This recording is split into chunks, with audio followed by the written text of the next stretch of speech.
Hello and welcome to Baking on a Budget. Now this time what we have is a marvellous simple recipe for Devonshire splits. A Devonshire split, absolutely delicious, very simple to make, and again a cast back to the childhood memories when we used to get these from the local baker. We have everything we need to make it over here, and I'm going to run through all of this and tell you what the quantities are and how much this has cost. Okay, to begin with, what we have is 250 grams of strong bread flour, and that cost me 27 pence. We got 150 ml of whole milk at 9 pence. We got 30 grams of sugar at about 3 pence. We got 1 pack of dried yeast at 8 pence. We got 30 grams of butter at 22 pence, and we got a pinch of salt. For the filling, we have 30 grams of jam, which is 10 pence, and we have 200 ml of double cream at 88 pence. The whole cost of this recipe then is £1.61. And I'm saying we're going to get 6 beautiful individual Devonshire splits out of this, making them 27 pence each. So the first thing to do is to start making the dough. Let's get on to that. And to make the dough for this, the first thing we want to do is get the milk into the pan and just heat this a little. It just wants to be lukewarm, not too hot, not too cold. I'll stick that on the hob. And whilst the milk is heating, what I'm going to do is just put this yeast into the jug, along with 1 teaspoon of the sugar. There it is. Just give that a quick mix together. And when the milk is lukewarm, we'll just pour that over this and leave it for about 10 minutes so that it comes to life and starts blooming. That's what we want. Okay, and in no time at all, the milk is warmed through. So I'm going to pour that over the yeast mix. Give that a good stir around. Make sure that it's all combined. There it is.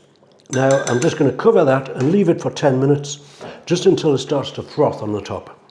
Now the next thing we want in a bowl is the 250 grams of strong bread flour. With that we want a pinch of salt, and we want the rest of the sugar. And I'm just going to bring that together, make sure it's all well combined before we add the wet ingredients. Okay, and a few moments later, the yeast has bloomed. This is good. The butter has melted, so we're going to combine this and make our dough. So we'll get all of that in there. That's got it. And to that I'm going to add the melted butter. Very good. Now we're going to bring this together in the bowl, see how it looks. If it's a little bit sticky, we can always add a little bit more flour. If it goes a little stiff, we can always add a little bit more either milk or just a little water to make sure it's the right sort of consistency. But that's looking good to me. So far so good. So we'll just take it off the spoon and get our hands in. I find you can always check and see, is the moisture correct once you get your hand in there. You know, you can tell immediately, is that too sticky or is it too dry?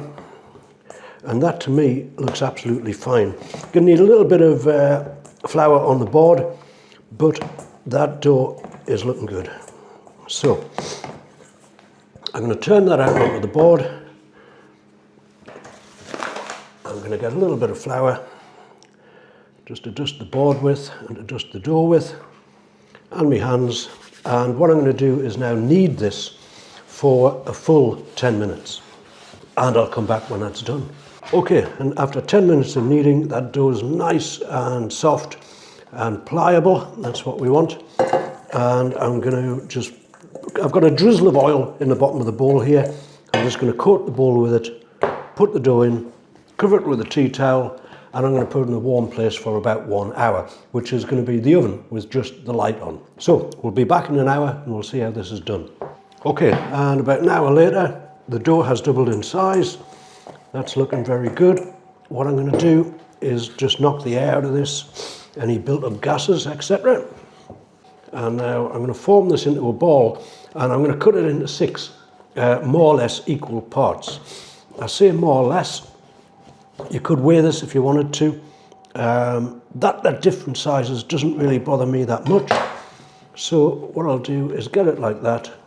I'll roll it into a sort of a sausage. There we go. And I'm going to go 1, 2, 3. I'll take a little bit more off that one and a little bit more off that one, and that should be about it. Right, now with these, what I'm going to do is just form them into a round, like so. That will do just fine. And the same with this one.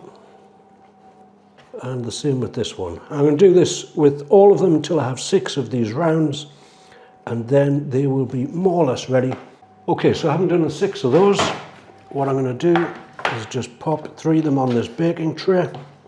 I am expecting them to rise a little bit more, to spread a little bit more, so I don't want to get too many on each tray. We have another tray, and we'll put the other 3 on there. Right, I'm going to let these rest. I'm going to cover them and let them stand for about 30 minutes, and then they will be going into an oven, a hot oven, at about 200 degrees centigrade, and they'll stay in there for about 15 minutes, but we'll come back once they've been covered and just before they go in the oven. Okay, these have had about half an hour, and as you see, they've risen a little bit. They're going to rise more once they get in the oven. I'm just going to give them a very light brush of milk because I don't want them to be too crispy on top, which I fear they may do that with egg wash. So we're just going to put a little bit of milk on just to brown it, and then we're going to get them in the oven at 200 degrees, and they're only going to stay in there for about 15 minutes, 10 to 15 minutes, that's all we want. So that's that. Into the oven they go. Okay folks, look at this. This looks absolutely beautiful. They've only had about 7 minutes in there. So this is going to depend a lot on the accuracy of your oven, obviously. Mine is not that accurate, but they've had about 7 minutes and they're looking absolutely great. I'm going to get the other ones out, I'll let these cool down, and then we'll finish them off. Okay, so whilst the buns are cooling, what we're going to do is make some cream. And we want to whip this cream up, and as I say, what we want in there is about 200 ml of cream. And little Isla's come to help. Right, Isla, we're going to put that in there, switch it on, good girl.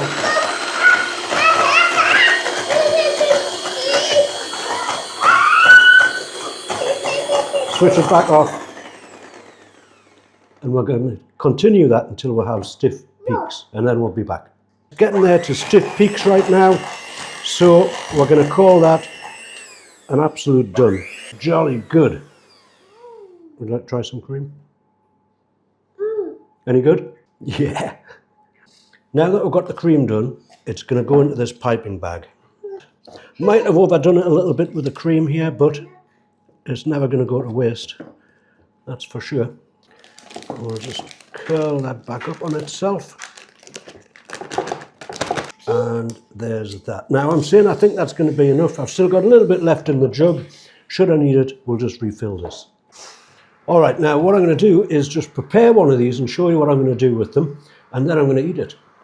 So I'm going to put a diagonal cut into the bun, like this,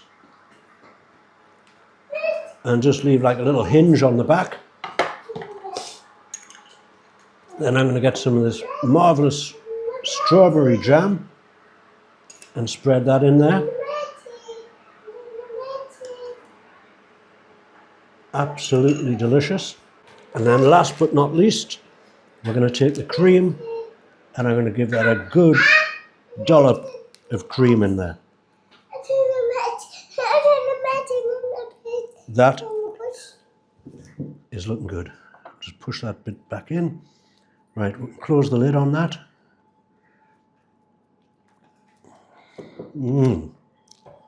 Right, and then just to finish it off, what we're going to do is give it a sprinkling of this icing sugar.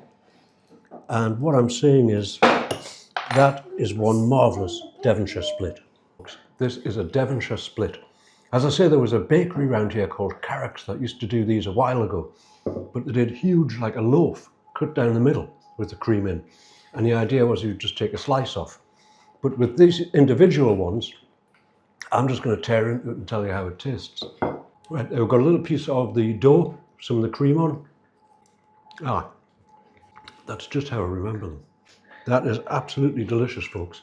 Again, a very simple recipe to make and delicious. For an afternoon tea, there we've got a little bit of the base of it there with the jam and the cream and that beautiful sweet dough. So, Devonshire split recipe. If you get a chance, do give this a go. As I say, absolutely delicious, very simple to make as well. So can I say, if you've enjoyed the video, please do give it a thumbs up. And if you would like to see more videos like this in the future, always very simple recipes, always on a budget, and always absolutely delicious, then please do consider subscribing to the channel.